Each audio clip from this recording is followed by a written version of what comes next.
Hello, my name is Reagan Wilson, and I am currently a junior and a cheerleader here at the University of Wyoming, and I'm so excited to be applying to the Faye W. Whitney School of Nursing, where I can hopefully continue my education. Tell us about a time when you experienced a situation where a classmate or peer was engaging in unethical behavior, and how did you handle this situation?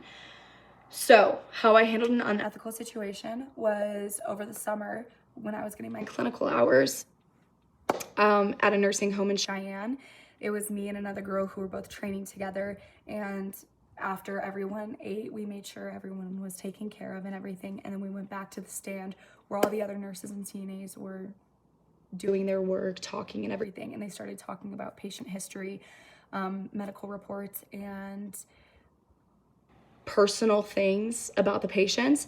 And it was very uncomfortable for us, not only one, because we were training, but for two, it's violating HIPAA, disrespecting the patient and disrespecting their patient privacy. So we ended up getting a call late, and the girl and we ended up going to the room. On the way, I ended up talking to her, and I was like, hey, so I don't know about you, but that situation made me very uncomfortable. And as CNAs, especially in training, let's try and avoid situations like that. And if we notice any vital signs that are not normal, let's report it to the nurses and make sure that it's in private and not in an open hallway where other patients can hear. Because again, that violates HIPAA. And she was like, no, I was totally uncomfortable too. And whenever it happened again, we both walked away and did what we were supposed to instead of engaging in those behaviors. How do you work in a team environment, and tell us about a specific time you collaborated successfully with others? So I'm a UCA staff instructor, and UCA is the Universal Cheerleading Association, and every summer there are a bunch of cheer camps across the West region, across the country really, but I work in the West region, and we are flown out and trained on how to instruct high school cheer teams, on how to do pyramid work, stunt, cheers, dances, safety, and technicality of cheerleading. So at the beginning of summer, I worked with my best friend. His name is Brandon. He's an angel, but we had this camp together, and it was very challenging at first. And let me get into that. So at the beginning of the camp, I talked to the coach on her expectations, her goals, what she wants her team to be doing, and how to incorporate that into these routines. So it was very challenging because on day one, we started working stunts, cheers, and dances, and the team wasn't quite necessarily where the coach said they were.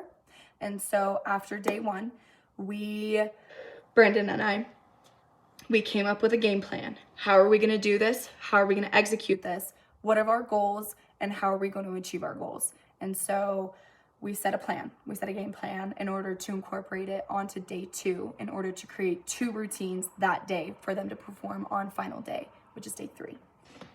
So we started implementing those little things and started watering down their stunts and their pyramids, simplifying some of the dances and the cheers in order for it to be cleaner and safer for the athletes, because athlete safety is the #1 priority for UCA. So we started implementing everything, all the sign work, the megaphones, the palms, the stunts, pyramids, all the things, and created a routine. Now, by day 3, it was a little rocky, right? They weren't hitting everything, and they were nervous. They had the game day jitters, you know what I'm saying? And so their parents came in, and we gave our little speech about how we were so proud of our athletes and how hard they've been working, and that they've really been grinding over these past couple of days. And they performed both routines, and when they were done, Brandon and I looked over at each other, gave each other a high five, because it took a lot of communication and execution in order to get to the team where they needed to be. And they hit the routine perfectly, both of them, and we were so proud of ourselves, because it takes a lot of leadership and growth, not only as athletes, because we both cheered collegiately, like we understand, but as instructors, because each cheer team is different. The dynamics are different, and how they learn and how they're instructed is different. And you see that when instructing multiple camps over the summer. And so being able to accommodate their needs into your instructing style is so challenging, but being able to accommodate for them and seeing those progressions and seeing that growth is what's truly inspiring. And it warms my heart to know, hey, Brandon, we did it. We did it. So yeah, and that was such a challenging but such a rewarding moment for me. Share an experience where you received unexpected feedback from a supervisor or a coach, and what was your reaction to the feedback? So cheering for the University of Wyoming, where we work on a lot of dances, cheers, stunts, game day, pyramids, stuff like that. And so recently my stunt group hasn't really been hitting, and so we've had a lot of injuries, so we haven't really had the chance to figure out the flow and work with each other like that. So my coach pulled me aside and he was like, Reagan, this is what I need from you in order to make this stunt hit. Like, you haven't been getting to the foot fast enough, you haven't been throwing as hard. And to me, that initially took me by surprise, and I was like, of course I can do that, I'll change, I'll give more. Initially I thought that I was giving it my 110%, and I realized, maybe I wasn't. So I tried to implement those changes and really give it my all, be faster, be stronger, hold my weight in the stunt group, and really put my best foot forward on how to effectively communicate with my stunt group, because stunting is based off of trust and communication and being able to work together to figure out those kinks. And so after applying those corrections that he gave me, our stunt group started to hit. And we were super excited because we've been seeing a lot of progressions and now communicating effectively, and we're seeing a lot of change. Nursing requires a lot of empathy and strong communication skills. Tell us about a time when you demonstrated these qualities. I feel like I demonstrate these qualities whenever I'm coaching. So I'm a UCA staff instructor, but I'm also a volunteer coach at Laramie High School's cheer program, and I love them to pieces. They're the sweetest girls. But coaching has given me a new perspective. It has taught me not everything is going to work out the first time, but it's the progressions that lead up to success. I always remind my athletes, small steps are still steps towards success. That's like a little tongue twister. But yeah, so not everything is going to work out the first time, but being able to support your athletes and give them the corrections when needed and saying, this is what I need from you, this is what you need to do in order to hit, and then seeing them finally start to apply those corrections, and it's slowly starting to get there, and then boom, it hits, right? And then they start implementing those techniques and those critiques into their stunting on a day-to-day basis.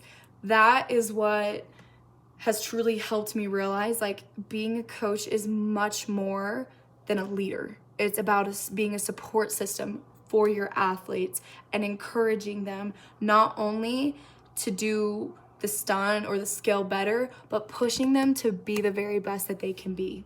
So I feel like coaching has really helped me with empathy and strong communication of what I need from them and what they need to do in order to succeed, while actively giving them grace. Finally, tell me about a time you were placed under high pressure at work or in school and how you responded to the pressure. I'm not gonna lie to you guys, I am always under pressure. Being a student athlete, there's a lot of pressure being put onto us to not only be successful in our sport, but also in academics as well. And so being a cheerleader, pre-nursing track, I work typically at 4:30 in the morning, and having to balance out events, games, community service, lift, homework, studying, all the things. It has really taught me how to prioritize and adapt me into a new schedule that works for me, so I can get things done when I have time, and I get them done thoroughly and efficiently. Again, I'm a perfectionist, and so I like to see my work pay off as soon as it happens, but I also have to remind myself to give yourself some grace, right? Because while being under a lot of stress, it's like, oh my gosh, what am I gonna do? But I often tell myself, this too shall pass, and realize my whys. Why am I doing this?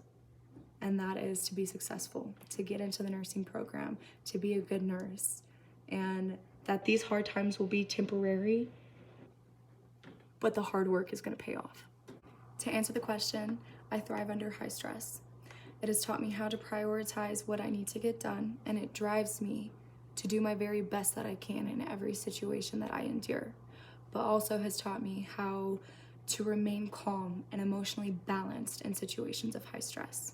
Thank you for listening to my video interview, and I'm so beyond grateful to have this opportunity, and I'm excited to hopefully begin my journey as a nurse here at the FAW Whitney School of Nursing.